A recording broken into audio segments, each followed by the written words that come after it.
کہ اے آدم کی اولاد تو اپنے آپ کو عبادت کے لیے فارغ کر دے، املا صدرک غنن، میں تیرے سینے کو غنا سے بھر دوں گا، واسد فقرک، اور تیرے فقر کو روک دوں گا۔ اب اللہ وعدہ فرماتے ہیں کہ تو عبادت کے لیے اپنے آپ کو فارغ کر، میں تجھے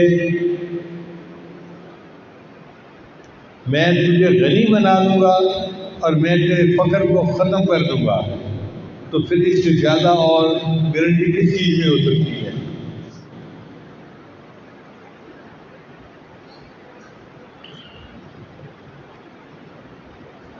اصل وجہ یہ ہے کہ کچھ گھوڑے ہوتے ہیں جو ریس کا مقابلہ جیتے ہیں۔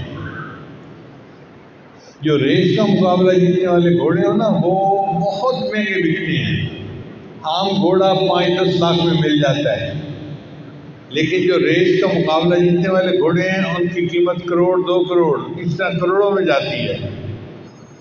اور کسی ریس کا مقابلہ جیتنے والے گھوڑے کو کوئی بندہ گدھے گاڑی کے اندر استعمال نہیں کرتا، تانگے میں استعمال نہیں کرتا۔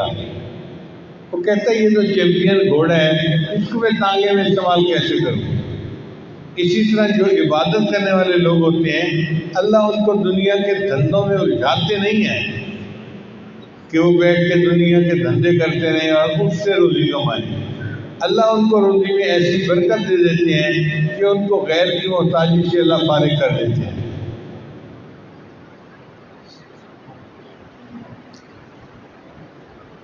رزق کی چھٹی کنجی کثرت سے حج اور عمرہ کرنا۔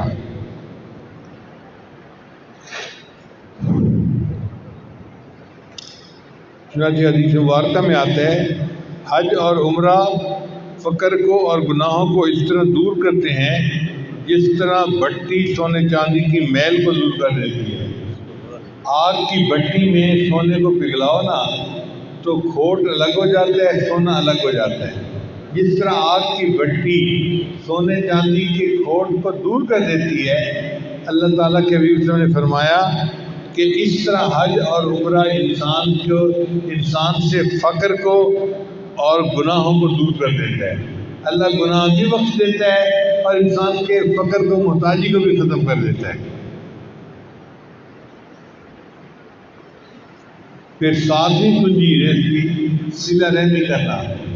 صلہ رحمی کہتے ہیں رشتہ داریوں کو قائم رکھنا۔ جو خون کی رشتہ داریاں ہوتی ہیں نا، چچا ہے، پھپھو ہے، خالہ ہے، یہ جو قریبی رشتہ دار ہیں ان کے ساتھ تعلق بنا سنوار کے رکھنا۔ ہاں اگر اختلافات زیادہ ہیں تو بہت محبت کا تعلق نہ صحیح، مگر کم از کم صلاح دعا اسلام دعا رکھنی چاہیے اور حال احوال پوچھتے رہنا چاہیے۔ قتل تلخی کر دینا، بول چال بند کر دینا، یہ چیز اللہ نے منع فرما دی ہے۔ آج کل تو ذرا سی بات میں بہن بھائی آپس میں بولنا بند کر دیتے ہیں، دو بھائی آپس میں بولنا بند کر دیتے ہیں، قریبی رشتے دار بند کر دیتے ہیں۔ یہ قطع رحمی اللہ کو سخت ناپسند ہے اور بندے کے لیے جہنم جانے کا سبب بنتی ہے۔ اور جو بندہ صلہ رحمی کرتا ہے، رشتہ داروں کے ساتھ اچھا تعلق رکھتا ہے، بنا کے رکھتا ہے، اس کے بدلے اللہ اس کے رزق میں اور عزت میں برکت عطا فرما دیتے ہیں۔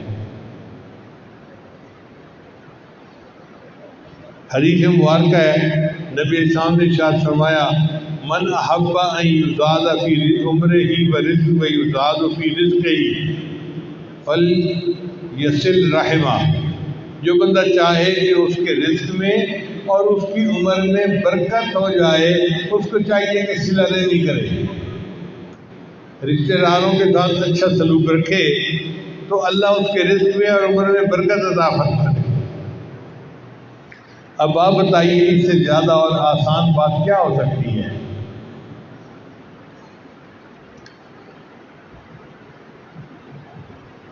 پھر 8ویں کنجی رزق کی کمزوروں سے حسن سلوک۔ حدیث مبارکہ میں ہے، نبی صلی اللہ علیہ وسلم نے فرمایا، تمہیں اپنے کمزور اور ضعیف لوگوں کی وجہ سے نصرت ملتی ہے۔ لعلکم ترزقون بضعفائکم، جو تمہارے کمزور ہیں نا ان کے وجہ سے اللہ تمہیں رزق دیتے ہیں، اور ہم کمزور کو اپنے اوپر بوجھ سمجھتے ہیں۔ کہ یہ مصیبت ہے ہمارے سر پہ، مصیبت نہیں ہوتی، اللہ کی طرف سے رزق ان کی وجہ سے مل رہا ہوتا ہے۔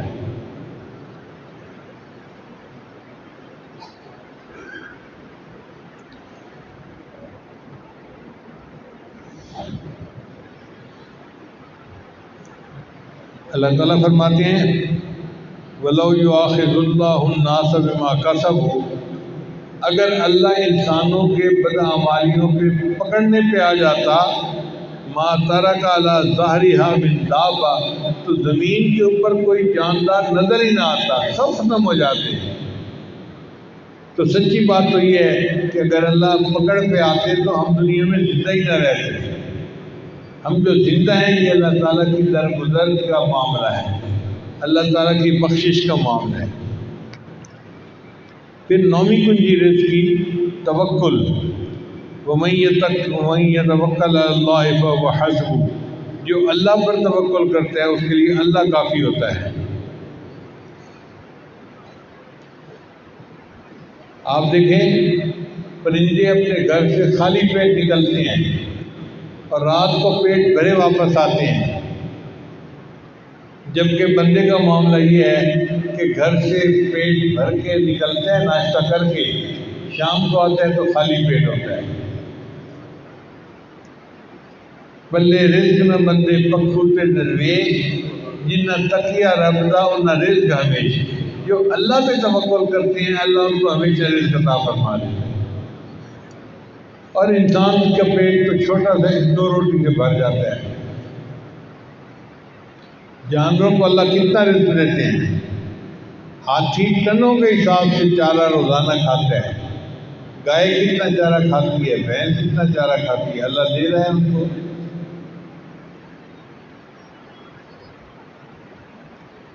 ایک مچھلی ہے اس کو کہتے ہیں ویل مچھلی، بلو ویل، وہ بلو ویل اتنا کھانا کھاتی ہے کہ اس کا ایک دن میں وزن 200 پاؤنڈ بڑھتا ہے۔ 200 پاؤنڈ آپ سمجھ لیں تقریباً 100 کے جی، 100 کلو وزن روزانہ بڑھتا ہے۔ بندے کا تو وزن ہی 100 کلو ہوتا ہے ٹوٹل، اس کا وزن ایک دن میں 100 کلو بڑھ رہا ہوتا ہے۔ اگر اللہ اس کو اتنا رزق دے رہے ہیں تو ہمیں 2 روٹی رزق کیوں نہیں عطا فرمائیں گے؟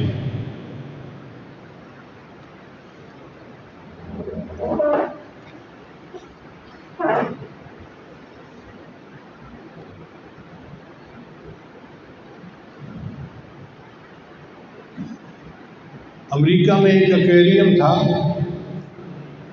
ہم ایک دفعہ بچوں کے ساتھ دیکھنے کے لیے گئے، اس میں مچھلیاں تھیں، عجیب و غریب مچھلیاں دیکھی، اس میں بلو ویل بھی دیکھی۔ تو بلو ویل والے سیکشن پہ لکھا ہوا تھا کہ اس مچھلی کا وزن روزانہ 200 پاؤنڈ بڑھتا ہے۔ تو میں بڑا حیران ہوا، اتنے میں ایک انگریز قریب سے گزرا، تو میں نے اس کو کہا کہ بھئی یہ بتاؤ کہ یہ جو لکھا ہوا ہے یہ ٹھیک لکھا ہوا ہے، کوئی غلطی تو نہیں ہو گئی لکھنے میں؟ تو اس نے کہا سر ہم نے بڑے محتاط ہو کر لکھا ہے، ورنہ بلو ویل کا وزن ایک دن میں 100 کلو سے بھی زیادہ بڑھتا ہے۔ اب جس کا وزن ایک دن میں 100 کلو سے زیادہ بڑھتا ہے اس کو اللہ کتنا رزق دیتے ہوں گے؟ تو پھر ہمارے لیے 2 روٹی کا پہنچانا اللہ کو کیا مشکل ہے۔ پھر 10ویں کنجی اس کا نام ہے شکر ادا کرنا۔ اللہ تعالیٰ فرماتے ہیں لَئِن شَكَرْتُمْ لَأَزِيدَنَّكُمْ، اگر تم شکر ادا کرو گے ہم اپنی نعمتیں تم پر اور زیادہ عطا فرمائیں۔ چنانچہ جو بندہ رزق کے ملنے پر شکر ادا کرتا ہو اللہ تعالیٰ اس کے رزق میں اور برکت دے دیتے ہیں۔ اور ہمیں تو کھانا کھانے کے بعد کی دعا پڑھنے کی یاد نہیں ہوتی، ہم نے اللہ کا کیا شکر ادا کرنا ہے؟ تو جب اللہ کا شکر ہی ادا نہیں کریں گے تو رزق میں برکت کہاں سے آئے گی؟ اور بھی نبی عزیز رحمۃ اللہ فرمایا کرتے تھے قیدوا نعم اللہ بالشکر للہ، کہ تم اللہ کا شکر ادا کر کے اللہ کی نعمتوں کو اپنے پاس قید کر لو۔ جو اللہ کی نعمت پہ شکر ادا کرتا ہے وہ نعمت اس کے پاس قید ہو جاتی ہے۔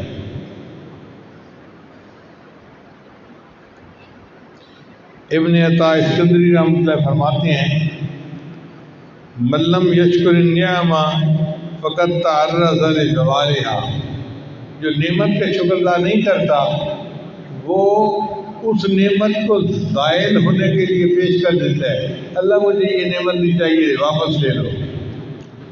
ومن شکرہا، اور جو نعمت کا شکر ادا کرتا ہے بچوں کو باوضو گزارنے کی تعلیم دیتے ہیں۔ تو اگر آج کے دور میں بھی ایسے لوگ دنیا میں موجود ہیں جو اپنے بچوں کو باوضو زندگی گزارنے کی تعلیم دیتے ہیں تو اس پر تو ہم بھی عمل کر سکتے ہیں۔ اب غریب آدمی شکوے کرتا ہے جی میں کیا کروں رزق کی پریشانی کے لیے، بھئی آسان طریقہ ہے، باوضو رہنے کی عادت ڈالو، اللہ رزق میں برکت عطا فرمائیں گے۔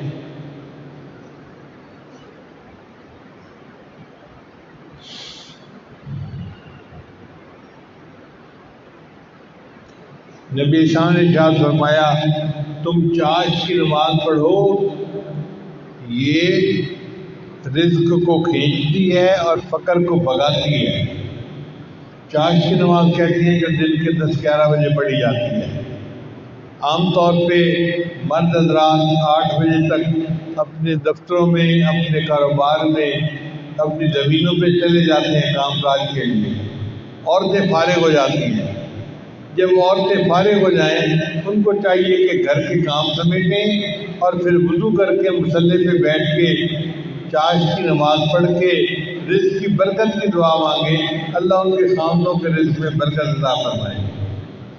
شکوے تو کرتی ہیں کہ خامد کی نوکری اچھی نہیں، خامد کا کاروبار اچھا نہیں، اللہ کی بندی دعا آپ بھی تو نہیں کرتی، آپ چاش پڑھ کے دعا کرتی، اللہ آپ کے خامد کی رزق میں برکت عطا فرما دیتے۔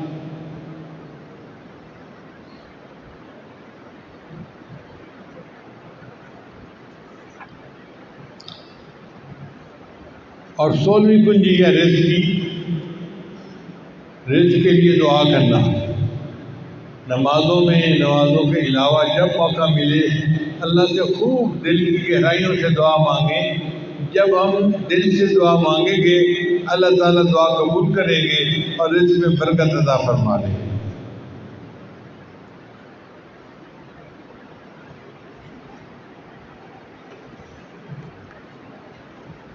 آج اس رات میں ہم نے رزق کے بارے میں عنوان کیوں چنا؟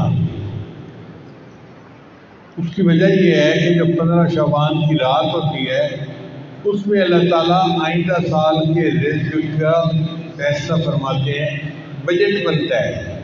جیسے حکومتیں بجٹ بناتی ہیں نا، آئندہ سال کا بجٹ کیا ہے، تو 15 شعبان کی رات کو لسٹیں بنتی ہیں آئندہ سال کس سے زندہ رہنا ہے، کس سے مرنا ہے، کس کو رزق ملنا ہے، کس کی شادی ہونی ہے، کس کی اولاد ہونی ہے۔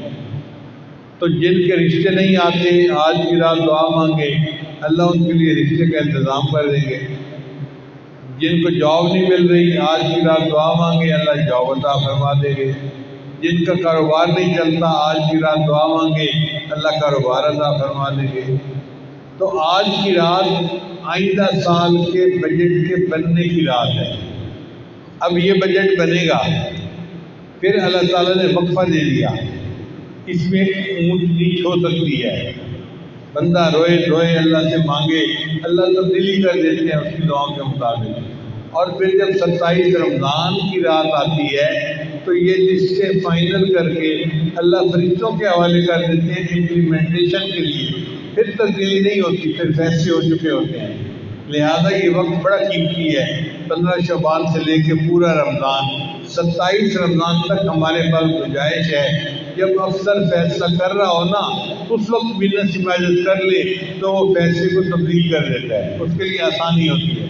جب اللہ نے بتلا دیا کہ میں فیصلے کرتا ہوں اس وقت میں، تو ہمیں چاہیے اس وقت کو ہم رجوع اللہ کے ساتھ گزاریں، اللہ سے دعائیں مانگیں اور پھر دیکھیں اللہ تعالیٰ کیسے اپنے فیصلوں میں ہم پر رحمت نازل فرماتے ہیں۔ امام ربانی مجلس فرماتے ہیں کہ رات گہری ہوتی ہے، اندھیرا ہوتا ہے، پھر ایک وقت آتا ہے کہ صبح صادق طلوع ہوتی ہے۔ جب صبح صادق طلوع ہوتی ہے پھر آہستہ آہستہ روشنی بڑھنی شروع ہو جاتی ہے، بڑھنی شروع ہوتی ہے، حتیٰ کہ سورج نکلنے سے 5 منٹ پہلے اتنا اجالا ہوتا ہے کہ لگتا ہے سورج نکل آیا ہے۔ پھر سورج نکلنے کے بعد دھوپ آ جاتی ہے اور دن کی روشنی ہوتی ہے۔ تو امام ربانی مجلس احمد بھی یہی فرماتے ہیں، وہ فرماتے ہیں کہ 15 شعبان کو رمضان مبارک کا جو سورج طلوع ہونا ہے، دن ہونا ہے، اس کی صبح صادق ہو جاتی ہے۔ پھر 15 شعبان کے بعد ہر رات یہ نور بڑھتا رہتا ہے، بڑھتا رہتا ہے، بڑھتا رہتا ہے، حتیٰ کہ رمضان کا مہینہ شروع ہونے سے 2-4 دن پہلے ایسے ہی نور ہوتا ہے جیسے رمضان کا نور ہوتا ہے۔ تو آج رات سے یہ صبح صادق طلوع ہو گئی اور یہ روشنی بڑھتی رہے گی، نورانیت بڑھتی رہے گی۔ ہم اہتمام کے ساتھ ان اوقات کو گزاریں اور اللہ سے مانگیں، اللہ تعالیٰ ہماری جھولیوں کو بھر دیں گے۔ چنانچہ بزرگوں نے سمجھانے کے لیے فرمایا ہے کہ 3 مہینے ہیں جن کے لیے نبی اسلام دعا مانگتے تھے۔ اب غور کیجیے کہ اللہ کے حبیب صلی اللہ علیہ وسلم جو مقصود کائنات ہیں، جو امام الانبیاء ہیں، وہ دعائیں مانگتے تھے، اللہم بارک لنا فی رجب و شعبان و بلغنا رمضان۔ اے اللہ ہمیں رجب اور شعبان میں برکت عطا فرما اور بقریت ہمیں رمضان تک پہنچا۔ یہ نبی اسلام دعا مانگتے تھے۔ کتابوں میں لکھا ہے کہ ہمارے اسلاف رمضان گزرنے کے بعد 6 مہینے رمضان گزرنے پر اللہ کا شکر ادا کرتے تھے، اور پھر جب باقی 6 مہینے رہ جاتے تھے تو رمضان کی آمد کی دعا کرتے تھے۔ پورا سال ہی رمضان کی دعا کرتے رہتے تھے، 6 مہینے رمضان کی آمد کی دعا اور 6 مہینے رمضان کے شکرانے کی دعا۔ آج تو 15 شعبان ہو گئی، تو ہم بھی اللہ سے دعا مانگیں کہ اللہ رجب اور شعبان میں برکت عطا فرما اور بقریت ہمیں رمضان تک پہنچا۔ علماء نے ان تینوں کو مثال سے سمجھایا ہے۔ وہ فرماتے ہیں کہ ایک ہوتا ہے ہوا کا چلنا، جب ٹھنڈی ہوائیں چلنے لگ جائیں نا تو غریب آدمی کو تسلی ہو جاتی ہے کہ بارش ہو سکتی ہے۔ پھر اس کے بعد اگر بادل آ جائیں تو امید اور لگ جاتی ہے کہ ہوا بھی چلی تھی اور اب بادل بھی آ گئے تو بارش برسے گی۔ پھر جب بارش برستی ہے تو امیدیں پوری ہو جاتی ہیں۔ تو علماء نے سمجھایا ہے کہ رجب کا مہینہ ٹھنڈی ہواؤں کو چلنے کی مانند ہے، شعبان کا مہینہ بادلوں کے آنے کا موسم ہے، اور رمضان کا مہینہ بارش کے برسنے کا موسم ہے۔ آپ یوں سمجھیں کہ بس اب بادل آ چکے رحمت کے اور انہوں نے برسنا ہے اور ہم نے اس رحمت سے خوب فائدہ اٹھانا ہے۔ بعض علماء نے مثال یوں سمجھائی کہ جب بہار آتی ہے تو پہلے پتے نکلتے ہیں، پھر ایک وقت آتا ہے کہ درخت کے اوپر پھول لگ جاتے ہیں، پھر ایک وقت ہوتا ہے کہ پھول جو ہوتے ہیں وہ پھل بن جاتے ہیں۔ تو رجب کا مہینہ پتوں کے نکلنے کے مہینے کی مانند ہے، شعبان کا مہینہ پھولوں کے نکلنے کی مانند ہے، اور رمضان کا مہینہ پھولوں کا پھل بننے کے مہینے کی مانند ہے۔ اللہ تعالیٰ ہمیں رمضان مبارک سے صحیح معنوں میں فیض یاب ہونے کی توفیق عطا فرمائے۔ علماء نے لکھا ہے کہ رجب کے مہینے کو باقی مہینوں پر وہ فضیلت حاصل ہے جو قرآن کو باقی آسمانی کتابوں پر فضیلت حاصل ہے۔ جو فضیلت قرآن کو باقی آسمانی کتابوں پر ہے، رجب کو باقی مہینوں پر وہ فضیلت حاصل ہے، اور شعبان کو باقی مہینوں پر وہ فضیلت حاصل ہے جو نبی علیہ السلام کو باقی انبیاء پر حاصل ہے، اور رمضان کو باقی مہینوں پر وہ فضیلت حاصل ہے جو اللہ تعالیٰ کو اپنی مخلوق کے اوپر فضیلت حاصل ہے۔ جب اتنی عظمت والے مہینے آ رہے ہیں تو یہ ہماری خوش قسمتی ہے۔ اللہ تعالیٰ ہمیں ان مہینوں کو عبادت کے ساتھ تقوی کے ساتھ گزارنے کی توفیق عطا فرمائے، اور جتنے حضرات دور قریب سے یہاں آئے ہیں اللہ سب کے رزق میں برکتیں عطا فرمائے اور سب کو خوشیوں کے ساتھ یہاں سے واپس لوٹائے۔ وآخر دعوانا ان الحمد للہ رب العالمین۔ ابھی دعا سے پہلے ہم پہلے توبہ کے کلمات پڑھ لیں گے تاکہ ہماری دعائیں قبول ہو جائیں۔ یہ عاجز جو کلمات پڑھے گا سچے دل کے ساتھ پیچھے پیچھے پڑھیے، مرد بھی پڑھیں عورتیں بھی پڑھیں۔ پڑھیے بسم اللہ الرحمن الرحیم، لا الہ الا اللہ محمد الرسول اللہ، آمنت باللہ وملائکتہ وکتبہ ورسلہ والیوم الآخر والقدر خیرہ وشرہ من اللہ تعالی والبعث بعد الموت۔ آمنت باللہ کما ہوا بأسمائہ وصفاتہ وقبلت جمیع احکامہ اقرار باللسان وتصدیق بالقلب۔ اشہد ان لا الہ الا اللہ واشہد ان محمدا عبدہ ورسولہ۔ استغفر اللہ ربی من کل ذنب واتوب الیہ برحمتک یا ارحم الراحمین۔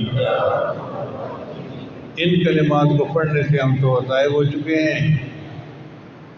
چند معمولات ہیں جن کو باقاعدگی سے کریں گے تو اللہ تعالیٰ دل کو منور کریں گے۔ ان میں پہلا عمل 100 مرتبہ استغفار صبح شام پڑھنا، استغفر اللہ ربی من کل ذنب واتوب الیہ۔ دوسرا عمل 100 مرتبہ درود شریف صبح شام پڑھنا، اللہم صلی علی سیدنا محمد وعلی آل سیدنا محمد وبارک وسلم۔ تیسرا ہے قرآن مجید کی تلاوت روزانہ کرنا، ایک پارہ پڑھیں تو بہت اچھا، مشکل ہو تو آدھا پارہ پڑھیں، ایک پاؤ پڑھ لیں، پڑھیں ضرور۔ چوتھا ہے چلتے پھرتے ہر وقت دل میں اللہ کو یاد رکھنا، اذکار وال دل یار وال، ہاتھ کام کاجوں میں ضرور اور دل اللہ تعالیٰ کی یاد میں ضرور۔ اور پانچویں چیز ہے مراقبہ۔ مراقبے کا طریقہ بہت آسان ہے، جب نماز پڑھ کے فارغ ہوں تو تھوڑی دیر کے لیے اللہ سے لو لگا کے بیٹھ جائیں، اللہ کی رحمت آ رہی ہے، میرے دل میں سما رہی ہے، میرے دل کی ظلمت اور سیاہی دور ہو رہی ہے اور میرا دل اللہ اللہ اللہ کہہ رہا ہے اور میں سن رہا ہوں۔ انشاءاللہ یہ 10-15 منٹ کا مراقبہ آپ کے سینے کو منور کرے گا اور آپ اللہ تعالیٰ کی محبت میں اضافے کو محسوس کریں گے۔ ابھی تھوڑی دیر کے لیے مراقبہ کر لیجیے، آنکھیں بند کر لیجیے، سر جھکا لیجیے، دنیا اور جو کچھ دنیا میں ہے اس سے ہٹ کر کے اللہ کی یاد میں ڈوب جائیے۔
آہ جاتی ہے اثر کو کھینچ لانے کے لیے، بادلو ہٹ جاؤ دے دو راہ جانے کے لیے، اے دعا فریاد کر عرش بری کو تھام کے، اے خدا رخ پھیر دے اب گردش ایام کے،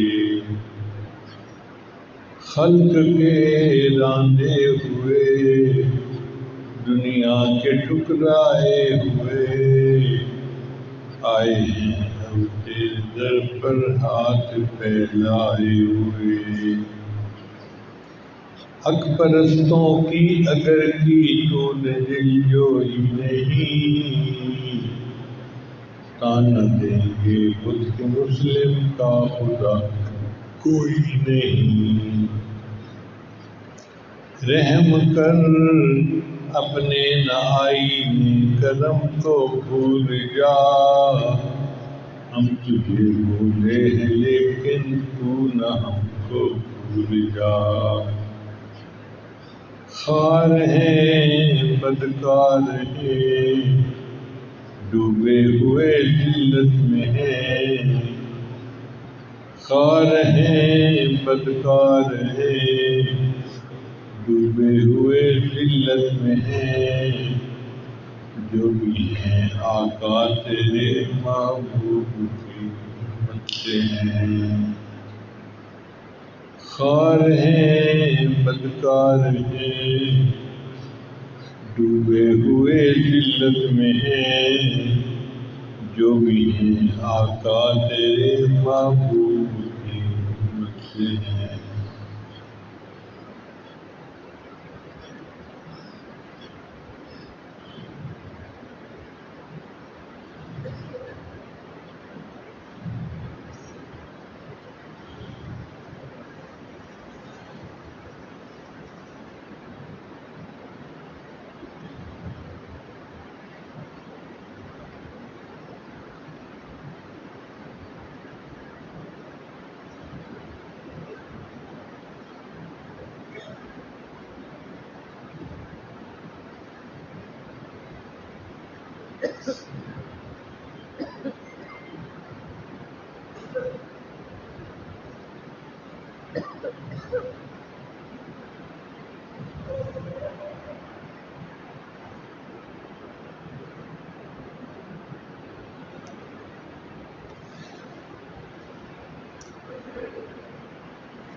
لا الہ الا اللہ محمد رسول اللہ۔ دعا کر لیجئے۔ سبحان ربی الوہاب اللہم صلی علی سیدنا محمد وعلی آل سیدنا محمد وبارک وسلم۔ ربنا ظلمنا انفسنا وان لم تغفر لنا وترحمنا لنکونن من الخاسرین۔ پروردگار عالم ہمارے تمام گناہوں کو معاف فرما، اللہ ہماری نگاہوں کو پاک فرما، دلوں کو صاف فرما، سینوں کو اپنی محبت سے لبریز فرما، اللہ اپنے عشقیات ہمارے سینوں میں پیدا فرما، انگ انگ سے اپنے ذکر کو جاری فرما، روئیں روئیں سے اپنے ذکر کو جاری فرما، ہڈی ہڈی بوٹی بوٹی میں اپنی محبت پیدا فرما، اے بے کسوں کے دستگیر، اے ٹوٹے دلوں کو تسلی دینے والے، اے خالی جھولیوں کو بھر دینے والے، اے میرے مولا اندھیری رات کا وقت ہے، دنیا کے بادشاہوں نے اپنے دروازے بند کر لیے، مولا آپ کا دروازہ اب بھی کھلا ہے، اے میرے مولا یہ تیرے چند فقیر بندے تیرے در پہ آئے بیٹھے ہیں، اللہ ہاتھ اٹھائے بیٹھے ہیں، اے میرے مولا اٹھے ہاتھوں کو قبول فرما، اللہ پھیلی ہوئی جھولیوں کو دور نہ فرما، اے میرے مولا ہمیں کبھی بھی اپنے در سے دور نہ فرما،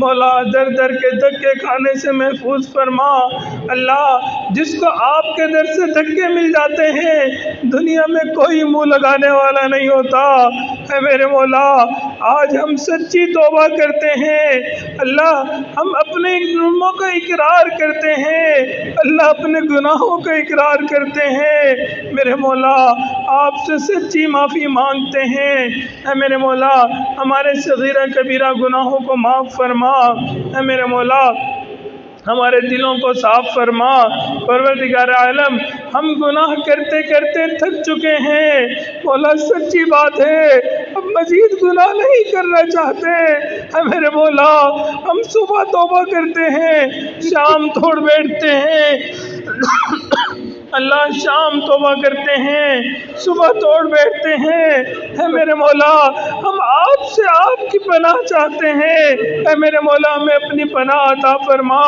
اللہ اپنی محبت عطا فرما، اے میرے مولا تیری ایک نگاہ کی بات ہے، میری زندگی کا سوال ہے، اللہ آپ کی رحمت کی ایک نظر ہو جائے گی ہماری بگڑی بن جائے گی، اے میرے مولا اپنے رحمت کی نگاہ عطا فرما، اللہ یہ دعا مانگتے ہوئے ڈر بھی لگ رہا ہے آپ کی طرف سے جواب نہ آ جائے، رحمت کی نظر میں بلال پہ ڈالتا تھا، رحمت کی نظر میں سمیہ پہ ڈالتا تھا، اے میرے مولا اللہ ہم آپ کے بندے ہیں، اللہ شیطان نے ہمیں ورگلایا، اللہ نفس نے بھٹکایا، اللہ ہم سے گناہ کروا دیے، اے میرے مولا اللہ تنگ ہوئے بیٹھے ہیں، مولا گرتے پڑتے تیرے در پہ آ گئے ہیں، اے میرے مولا ہمارا یہاں پہ آنا قبول فرما، اللہ اٹھے ہاتھوں کو قبول فرما، پروردگار عالم ہم نے چھوٹے بچے کو دیکھا چلتے چلتے تھک جاتا ہے، ابو سے کہتے ہیں ابو میں تھک گیا اب مجھ سے مزید نہیں چلا جاتا، ابو اٹھا لیجئے، والد اٹھا لیتے ہیں، اللہ ہم بھی گناہ کرتے کرتے تھک چکے ہیں، اے میرے مولا اب گناہوں سے ہماری حفاظت عطا فرما، اللہ نفس و شیطان سے ہمیں محفوظ فرما، اللہ نفس و شیطان سے ہمیں محفوظ فرما، پروردگار عالم ہمارے علم میں برکت عطا فرما، اللہ عمل میں برکت عطا فرما، اللہ ہمارے رزق میں برکت عطا فرما، اللہ صحت میں برکت عطا فرما، کام کاروبار میں برکت عطا فرما، اللہ گھر بار میں برکت عطا فرما، اے میرے مولا قدم قدم اپنی برکت شامل حال فرما، پروردگار عالم کبھی بھی بے سہارا نہ فرما، اللہ کبھی بھی بے آسرا نہ فرما، اللہ کبھی بھی اپنے در سے دور نہ فرما، مولا در در کے دھکے کھانے سے محفوظ فرما، اللہ غیر کی محتاجی سے محفوظ فرما، اے میرے مولا غیر کے ہاتھوں ہاتھ پھیلانے سے محفوظ فرما، پروردگار عالم ہمیشہ اپنے در سے عطا فرما، اے میرے مولا ہم نے اس دنیا میں دیکھا فقیر ایک در سے نہ ملے دوسرے پہ چلا جاتا ہے، دوسرے سے نہ ملے تیسرے پہ چلا جاتا ہے، اللہ اس کا کوئی مسئلہ نہیں، اے میرے مولا مسئلہ تو ہمارا ہے، ہمارے پاس آپ کے در کی سوا کوئی دوسرا در نہیں، اے میرے مولا ہم قسم کھا کے کہتے ہیں آپ ہی ہمارے پروردگار ہیں، اے میرے مولا آپ ہی ہمارے رزاق ہیں، اے میرے مولا ہم پہ رحم و کرم فرما دیجئے، اللہ غیر کی محتاجی سے محفوظ فرما، اللہ جو ضروریات ہیں ان کو غیبی خزانوں سے پورا فرما، پروردگار عالم اپنی رحمت کی خصوصی نظر عطا فرما، اے میرے مولا اپنی رحمتوں کی خصوصی نظر عطا فرما، اللہ ہمیں حلال پاکیزہ طیب وافر رزق عطا فرما، اللہ رزق کی تنگی سے محفوظ فرما، رزق کی پریشانی سے محفوظ فرما، اللہ برے چاہنے والوں کی برائی سے محفوظ فرما، دشمنوں کی دشمنی سے محفوظ فرما، دوستی کے رنگ میں دشمنی کرنے والوں سے بھی محفوظ فرما، اے میرے مولا حاسدین کے حسد سے محفوظ فرما، شر پسندوں کی شر پسندی سے محفوظ فرما، اے میرے مولا دوستی کے رنگ میں دشمنی کرنے والوں سے بھی محفوظ فرما، پروردگار عالم اس وقت پوری دنیا کرونا وبا کی وجہ سے پریشان ہے، اللہ سب کو حفاظت عطا فرما۔ اے میرے مولا جو بیمار ہیں ان کو شفائے کاملہ عاجلہ مستمرہ عطا فرما۔ اللہ جو قرض دار ہیں ان کے قرضوں کی ادائیگی کی سبیل پیدا فرما۔ پروردگار عالم ہمیں مانگنا نہیں آتا، بن مانگے ہمیں عطا فرما۔ اللہ مانگنا نہیں آتا، اے میرے مولا بن مانگے عطا فرما۔ اللہ آپ دلوں کے بیچ جانتے ہیں، سچی بات یہ ہے اللہ ہم اتنے گناہگار ہیں کہ آپ کو منہ دکھانے کے بھی قابل نہیں، مگر میرے مولا بندے تو آپ ہی کے ہیں۔ اللہ جائے تو کہاں جائے، مانگے تو کس سے مانگے؟ اے میرے مولا آپ ہی کے در پہ آئے بیٹھے ہیں۔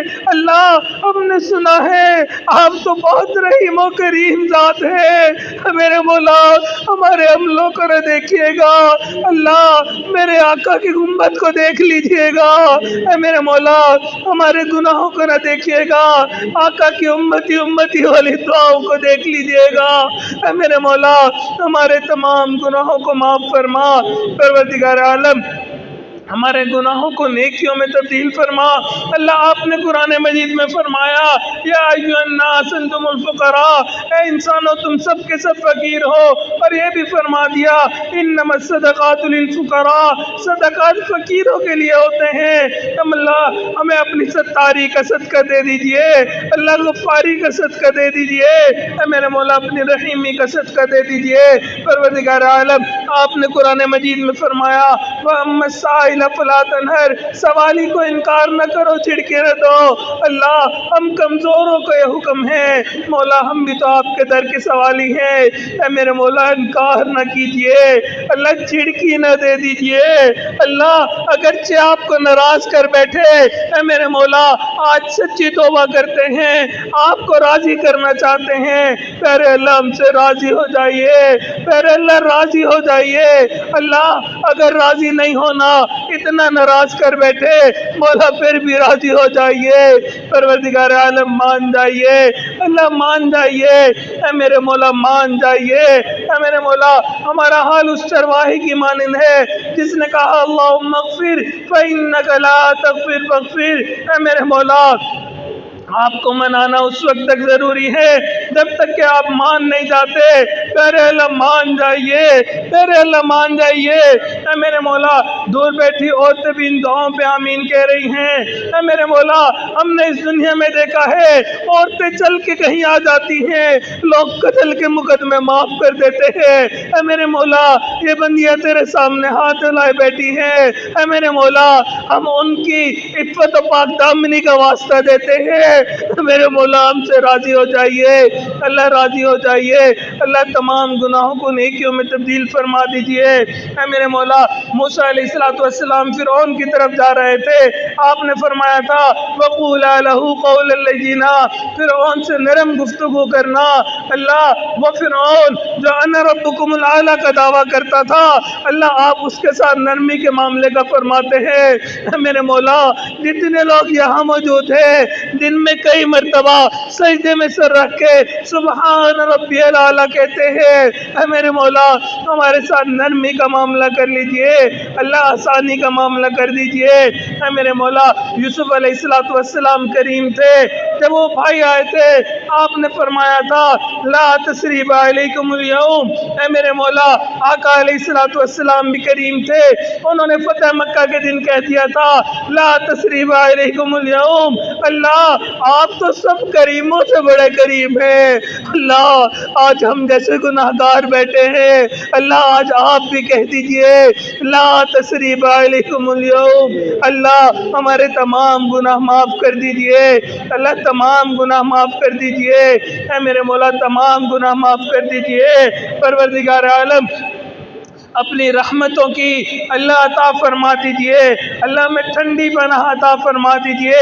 پروردگار عالم جیسا آپ چاہتے ہیں ہمیں ویسا بن کے زندگی گزارنے کی توفیق عطا فرما۔ اے میرے مولا ہمارے گھر بار میں برکت عطا فرما، کام کاروبار میں برکت عطا فرما۔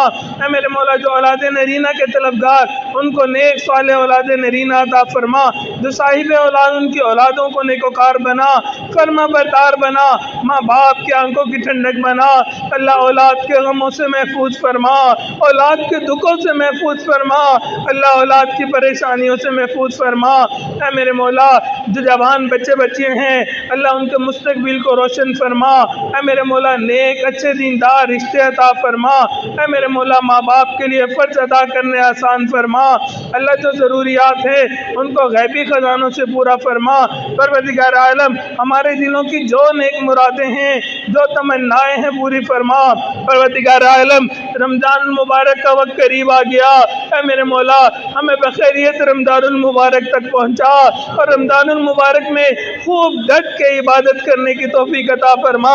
اللہ اپنی رضا ہمیں عطا فرما، اللہ لقاء والی زندگی عطا فرما، اللہ ہمیں اپنے عبادت گزار لوگوں میں شامل فرما، شب زندہ دار لوگوں میں شامل فرما، نیکوکار لوگوں میں شامل فرما۔ اے میرے مولا آقا علیہ الصلوۃ والسلام کی ایک ایک سنت پہ عمل کرنے کی توفیق عطا فرما۔